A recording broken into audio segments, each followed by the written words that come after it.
মাছের মাথা দিয়ে মিষ্টি কুমড়ার একটি রেসিপি তোমাদের সাথে শেয়ার করছি। আর এই তরকারিটি খেতে ভীষণ ভালো লাগে।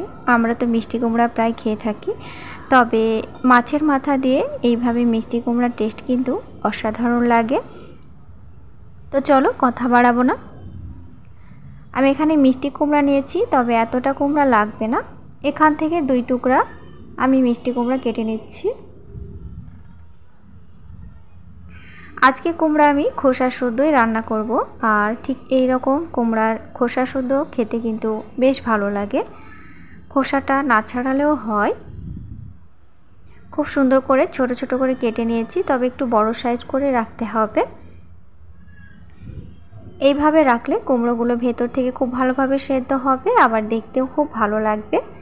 খুব ছোট বা পাতলা করে কেটে নিলে কুমড়োগুলো কিন্তু গলে যাওয়ার সম্ভাবনা থাকে। এদিকে আমি মাছের মাথা ভাজা করে নিচ্ছি। একটি মাছের মাথা 2 ভাগ করে নিয়েছি, আর বেশ ভালো করে লাল করে মাছের মাথাটা ভাজা করে নিয়েছি। ওই তেলের ওপরে সামান্য লবণ হলুদ দিয়ে আমি কুমড়োগুলো ভেজে নিচ্ছি। বেশ লাল করে কুমড়োগুলো ভেজে নিতে হবে। দেখো বন্ধুরা, কুমড়োগুলো খুব ভালোভাবে ভাজা হয়ে গেছে। এবার আমি তুলে নিচ্ছি। তবে মিষ্টি কুমড়া যদি মাছের মাথা দিয়ে খেতে চাও, তবে অবশ্যই মিষ্টি কুমড়াটা একটু ভাজা করে নিতে হবে। ঠিক এইভাবে ভেজে নিলে টেস্ট কিন্তু দ্বিগুণ হয়। ওপর থেকে দিলাম 1টি এলাচি, 1টি দারচিনি আর 1টি লবঙ্গ। সাথে দিচ্ছি 2 চামচ পেঁয়াজ বাটা, দিচ্ছি 1 চামচ রসুন বাটা, 1/2 চামচ আদা বাটা। অবশ্যই আদা একটু কম করে দিতে হবে, আর রসুন একটু বেশি করে দিতে হবে।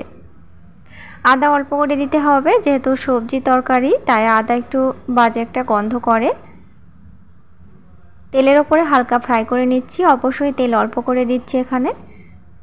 তারপর হালকা জল দিয়ে এখানে কিছু গুঁড়ো মশলা আমি দেব। ওপর থেকে দিচ্ছি 1/2 চামচ জিরা গুঁড়া, 1/2 চামচ ধনিয়া গুঁড়া, 1/2 চামচ হলুদ গুঁড়া। লাল লঙ্কার গুঁড়াটা আজকে বাদ রেখেছি, যেহেতু সবজি তরকারি করছি, তাই এখানে কাঁচা লঙ্কা দিয়ে সবজিটা তৈরি করছি।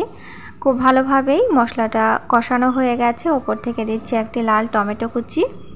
মশলা থেকে যখন খুব ভালো একটি স্মেল দিবে, তখন দিয়ে দেব ভেজে রাখা মিষ্টি কুমড়া। অবশ্যই মিষ্টি কুমড়াটা মশলার উপরে খুব ভালো করে কষিয়ে নিতে হবে। যত ভালো কষানো যাবে ততই টেস্ট কিন্তু বাড়বে। 2 থেকে 3 মিনিট মশলার উপরে খুব ভালোভাবে কষিয়ে নিয়েছি। খুব সুন্দর একটা স্মেল দিচ্ছে। এই সময় দেব 2 গ্লাস জল। অবশ্যই জলটা বেশি দিতে হবে, কুমড়ো সেদ্ধ হবে। স্বাদ মতো লবণ দিয়েছি। 5 মিনিট পর যখন কুমড়োগুলো সেদ্ধ হয়ে যাবে, তখন দিয়ে দেব ভেজে রাখা মাছের মাথা। মাছের মাথাগুলো একটু ভাঙা ভাঙা করে দিতে হবে। আরও 3 মিনিট পর তোমাদের সাথে ফিরে আসছি। দেখো বন্ধুরা, পুরোপুরি কিন্তু মিষ্টি কুমড়োর চচ্চড়ি তৈরি হয়ে গেছে মাছের মাথা দিয়ে। ভিডিওটি কেমন লেগেছে অবশ্যই আমাকে কমেন্ট করে জানাবে। ভালো লাগলে অবশ্যই চ্যানেলটি সাবস্ক্রাইব করে দিয়ে সাথে থাকবে। সাথে অবশ্যই লাইক করবে, কমেন্ট করবে এবং শেয়ার করবে। তো ভালো থেকো। তোমাদের সাথে দেখা হচ্ছে আবার পরের কোনো ভিডিওতে। ধন্যবাদ।